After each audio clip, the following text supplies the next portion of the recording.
think, unfortunately, the lack of financial literacy and the way the financial services industry sells products, right? People just are unprepared. They don't know what they have. They're not really prepared. In fact, one of the questions I ask every client is, how well prepared do you think most people are for all these things that could possibly go wrong financially? And they say, not well. And so then we talk about the 3 reasons why that is. It's really, I think, helpful for them to see that. The first reason is that people are uneducated. And I'm not trying to be mean. What percentage of the population buys auto insurance?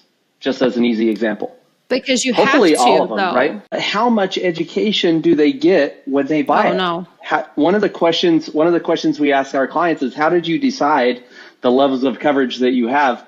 And I think even me asking that question, they're like, oh, I didn't even know I could decide. It's just what the agent gave me or what I could afford at the time. As they say those words, they know that that's not a good reason to have the coverages that they have. And so, there's a lack of education. Number 1, they don't know what their options are. Number 2, they don't think it's going to happen to them, right? I think generally that's good. You wake up thinking, hey, I'm not going to get in an accident. Yeah, I'm not going to have cancer today. That's good. We should be optimistic about that. But do those things still happen to people? Yeah. Those things still happen to people.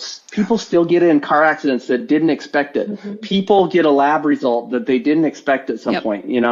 Things happen. Feeling like I'm invincible, it's never going to happen to me. That's not a good way to prepare, right? That's not why you have protection. That's not why you have auto insurance, right? Or homeowners or disability or et cetera, right?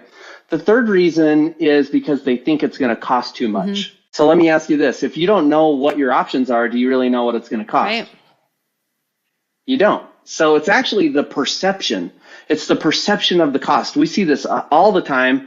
People will have and I'm picking on auto insurance because it's the first thing on the model that we use in the protection area. If you have a $100,000 liability limit and I say to you, hey, Amber, you should get $1 million umbrella policy, what do you think your premium is going to look like? It sounds like a huge jump. You're talking about a lot of money, $1 million. Huge jump. What? Yeah. Like 10 times what you already have. And so people are pleasantly surprised when we say, well, actually, it's probably going to be somewhere around $150 a year or $200 a year. Go to your PNC agent and get a quote for it, and let's find out. And then we tell them some other little tricks of the trade so that they can actually, in some cases, save money. They can have 10 times the liability coverage they have for no cost. Did they have any clue? And here's the other thing.